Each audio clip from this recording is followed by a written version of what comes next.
हम एपिसोड 4 में जानेंगे माता सती के शरीर से बने 51 शक्तिपीठ, माता पार्वती का जन्म। पिछले भाग में आपने देखा कि कैसे प्रजापति दक्ष के अहंकार ने माता सती का अपमान किया। अपमान सहन न कर पाने पर माता सती ने योगाग्नि में अपने प्राण त्याग दिए। जब यह समाचार भगवान शिव तक पहुंचा, तो उनका क्रोध भयंकर रूप में प्रकट हुआ। वीरभद्र ने दक्ष के यज्ञ का विनाश कर दिया और अंत में दक्ष ने अपने अहंकार के लिए क्षमा मांगी। लेकिन माता सती के वियोग का दुख महादेव के हृदय से नहीं मिटा। वे सती के निर्जीव शरीर को अपने कंधों पर उठाकर पूरे ब्रह्मांड में विचरण करने लगे। आखिर भगवान विष्णु ने ऐसा क्या किया जिससे 51 शक्तिपीठों की स्थापना हुई? माता सती ने पार्वती के रूप में पुनर्जन्म क्यों लिया? आइए जानते हैं इस दिव्य कथा को। हर हर महादेव। अध्याय 1। महादेव का असीम शोक। माता सती के वियोग में भगवान शिव गहरे शोक में डूब गए। उन्होंने सती के शरीर को अपने कंधे पर उठाया और दिशाहीन होकर पृथ्वी, आकाश और पर्वतों पर घूमने लगे। उनका तांडव इतना प्रचंड था कि तीनों लोकों में भय फैल गया। पर्वत कांपने लगे, समुद्र उफान मारने लगे और देवता चिंतित हो उठे। यदि महादेव का यह शोक और तांडव चलता रहा तो सृष्टि का संतुलन नष्ट हो सकता था। अध्याय 2। देवताओं की प्रार्थना। देवता ब्रह्मा जी के पास पहुंचे। ब्रह्मा जी उन्हें लेकर भगवान विष्णु के पास गए।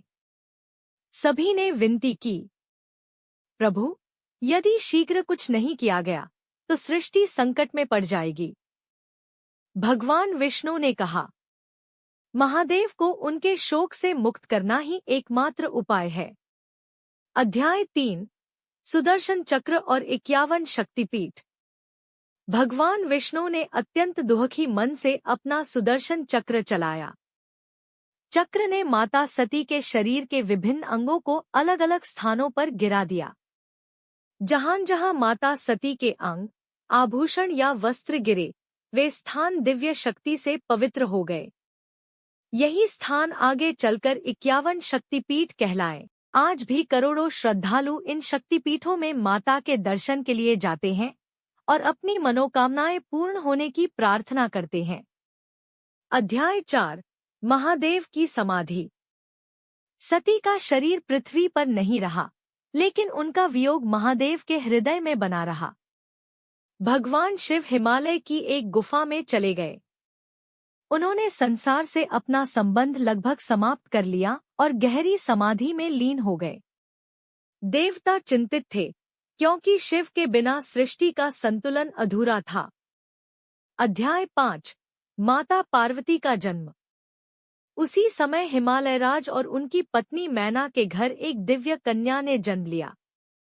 उस कन्या का नाम रखा गया पार्वती। ऋषियों ने भविष्यवाणी की, यह कोई साधारण कन्या नहीं, बल्कि स्वयं आदिशक्ति का अवतार है।